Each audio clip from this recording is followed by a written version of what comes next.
So I am a filmmaker who does photography too, in that order. But I think photography is like the coolest thing. I guess I've just never considered myself very good at it, although I think I have a good eye. I guess I never took it seriously, or I never did anything that I considered professional with photography.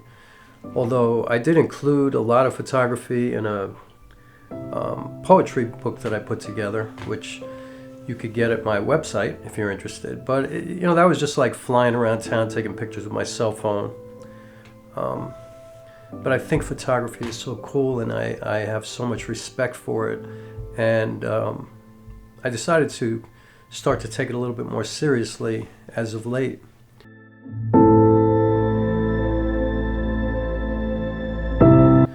Because I think it's going to help me to be more present where I am in my life. Not only where I live, but just in general in my life.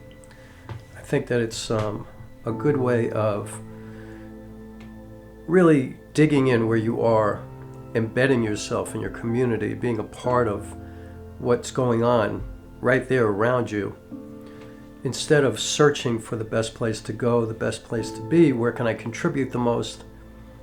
Where you live is where you are. And I've also decided to, share some of my art up where I live too. Like I'm always in the city, but I want to contribute up here as well. And I actually live in a really cool place. And there's like a municipal downtown area where I'm at.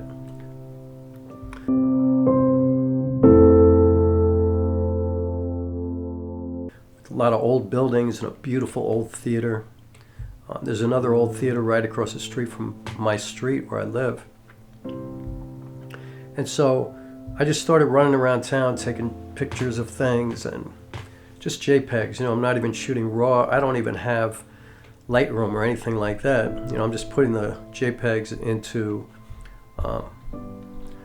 DaVinci Resolve, and I actually have a lot of dynamic range. Like the S5 is an amazing photography camera. When I shoot stuff and I shoot on the darker side, I realize I can lift the shadows and it doesn't bring a lot of noise.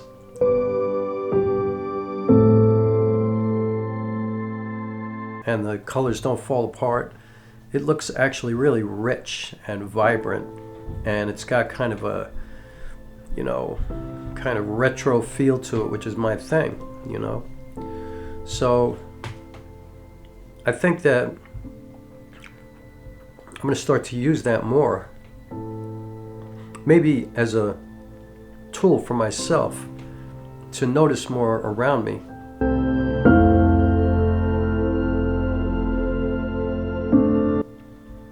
And filmmaking helps me with that a lot, but I'm more focused on a narrative story that I come up with for filmmaking.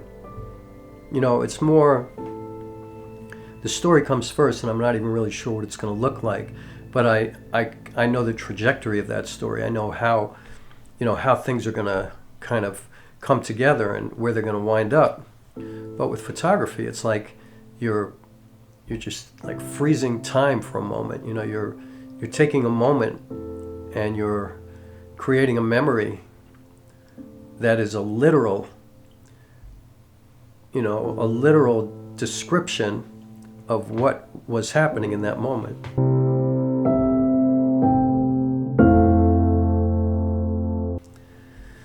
And if you really pay attention to that and take it to the highest level in terms of, thinking about your aperture and your shutter speed and playing with blur or playing with keeping things still or however you want it to look. And of course, the lighting is everything. I mean, if you do that, I think it's very, very profound. And I think it can be really important. And I also happen to think it can help my filmmaking because, like I'm somebody who likes to, I love museums, art museums, and I love to look at art like paintings, and it helps me with my composition, with my filmmaking. I think it helps me with my depth of field and my lighting, and it's the same thing. I love to look at great photography.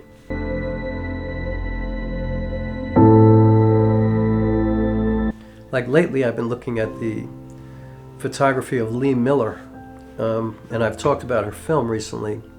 There was a movie about her called Lee, and she was a photographer in World War II. And some of her photographs from that time are just incredible. And I guess, the point of what I'm saying is that if you look at her photographs, you get a real sense of what it was like during that time overseas during the war. And, she shot mostly people. And so you get a real, very, very visceral sense of what people were feeling like, how it was affecting their lives.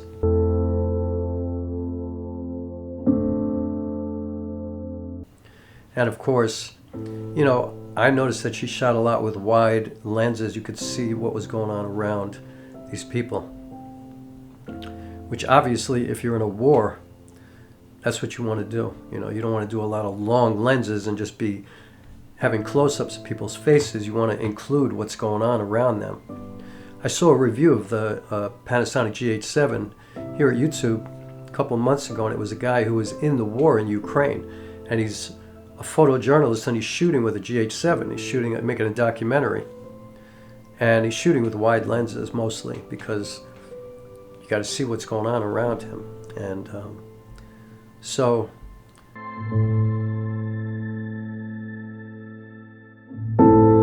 yeah, I've been thinking a lot about photography. I'm going to make a photography book. I've made that a goal for this year. It's going to be a hardcover tabletop book, so that'll be available if you want to grab it. But I want to do that for myself. I want to print my work. I don't want it to just stay in the computer. I don't want it to just be files. I want it to be something tangible. Like that's why I love when people buy my CDs. And I don't really like sending people MP3s or WAV files of my music. My last album, and I have a couple of albums, but my last album, I still have a bunch of CDs, and I love the artwork on the CD, the way we put it together, everything about it. It's like a tangible piece of art that you can have and put on a shelf.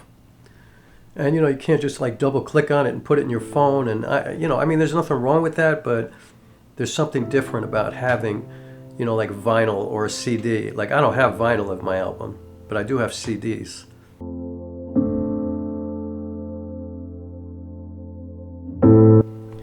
And I love that I have old cassettes of music that I created. And filmmaking, you can't really do that, I guess I could make DVDs and sell them, but filmmaking is a little bit different to me because you sit there and you're immersed in an experience that's going to last for quite a while. And it's a very unique medium unto itself. So I can't include that. It's not lacking in any way, shape, or form, in my opinion. I think the comparison would be that you should watch a movie in a big theater, because that's how any filmmaker will tell you. That's what they're hoping that they're making this film for, to be seen on a big screen. Especially if you shoot with wide-angle lenses and stuff. There's a lot that you need to see on a big screen. Otherwise, you're just going to miss it. It's like going to be if you're shooting with something that you want it to look small or lonely or out of place or whatever, it's going to be harder to see that on a little iPhone. So I think the equivalent is to go see a movie in the movies, and I try to do that every chance I get.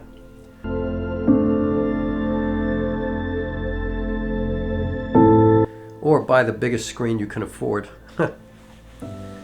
But photography, I think it's important to print it, to frame it. Like framing is a whole thing, like all of it. I'm gonna make prints of my work too, and make those available as well. But I want to make a book.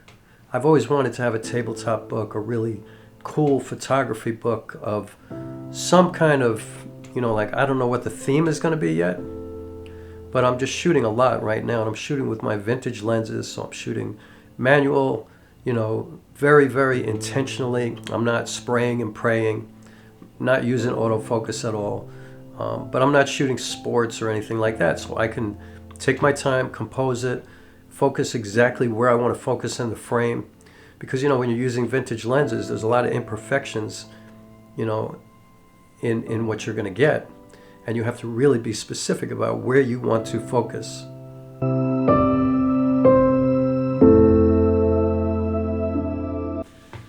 And so I love that, you know. I want to decide whether it's going to be black and white or color, probably color with my photography, because I really like rich tones, and I like to shoot buildings, old buildings and stuff.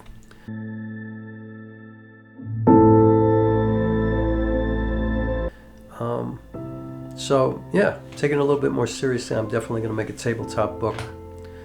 And I'm trying to figure out how to incorporate that into my filmmaking as well. And actually it's helping me already, because what I've been doing recently is going out and shooting still shots to compose them in a way that I want to use in my film. And I'm going to certain locations that I'm interested in using and just shooting a bunch of shots and trying to capture light in certain kinds of ways, and depth of field, I'm playing with that. And so my still, you know, adding this still photography and I guess taking it more seriously is helping my storytelling and my filmmaking in general. I love that. So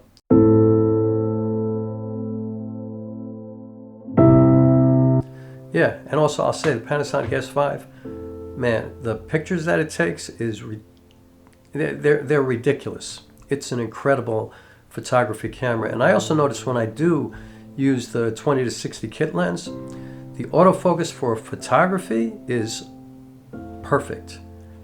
It's perfect. Like, it's not like filmmaking where you need it to follow or anything like that. Like when you want to just capture something, I'm telling you, the autofocus on the S5, the original S5, if you're a photographer, is dope.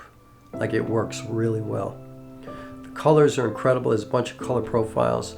You know, I know you can't have what the S9 and all the new cameras have, but the color profiles in there are incredible. And of course, you know, you can shoot RAW, so it doesn't really matter, you know. And if you're a professional photographer, chances are you're shooting RAW anyway. Dual card slots, so you have backups. It's got everything you need for a photographer. You know, the dials, everything's in good places. Obviously, you can set it up in any way that you want. It's a remarkable, I mean, obviously it's known for being like a movie making machine, you know, for its video capabilities. It's incredible. It's like it's got stuff in it that only cinema cameras have. You know, complete anamorphic support, all kinds of filmmaking tools, you know, video assist tools. It's got everything, waveforms. It's really, really a powerful filmmaking creative tool, but photography as well.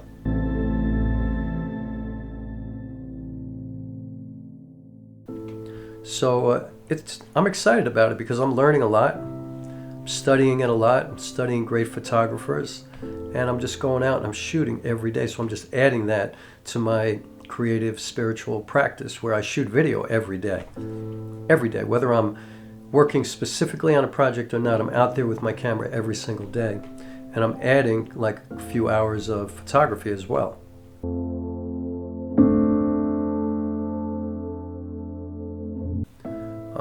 And really playing with like the nuance of it, you know, and you know, I'm understanding that it's a lot different than shooting video, but it also can be very related. But it's its own thing, you know. It's like the mentality is different, you know. Like obviously, one is moving image, and one is you're stopping for a second. You know, you're deciding what about this moment is great. You know, what is special enough to make it stop. You know, why am I doing it? What's the story? You know, am I just shooting random shit, or am I trying to capture something that means something? Am I trying to capture a real memory that's going to evoke all kinds of feelings from that? Like, what was happening that day? Where was my head at? What was going on in my life? What's happening here specifically?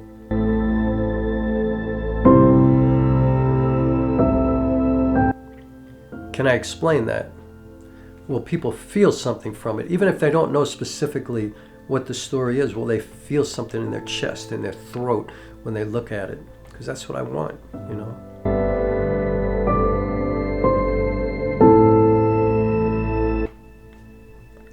So, yeah, pretty awesome.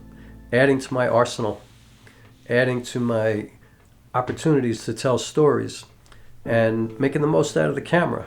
It's pretty cool. And I find myself kind of smitten with it. Like, I'm really enjoying doing that. And also the cool thing is that it's so easy to switch. Like, when you set presets in this camera, it keeps all the settings. And so all I got to do is move the mode dial and go from, I use M, the manual dial, for when I'm taking still photography. And I shoot all manual, definitely. And then I could just turn that dial and get back to shooting 24 frames per second video or 60p.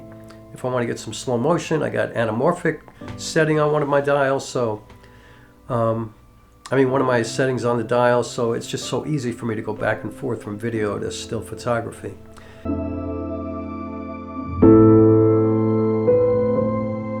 And I'm also looking forward to shooting with my anamorphic lenses, some still stuff.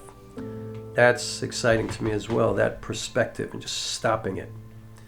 Stopping kind of a cinematic image. That's pretty cool.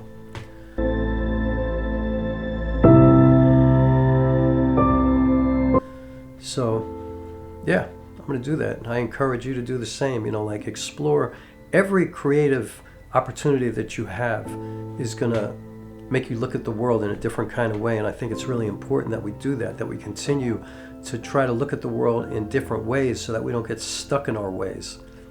And, we don't just kind of, level out. And then, to me, that's like death, flatline. We have to keep ascending. We got to go. It's going to go up and down sometimes, but we got to keep rising, and we have to keep evolving and growing and learning and being open to new things. And for me right now, I'm way into this photography thing. So, yeah, that's what I wanted to share today. And I guess I shared a whole bunch of JPEGs with you in this video. Hope you loved them.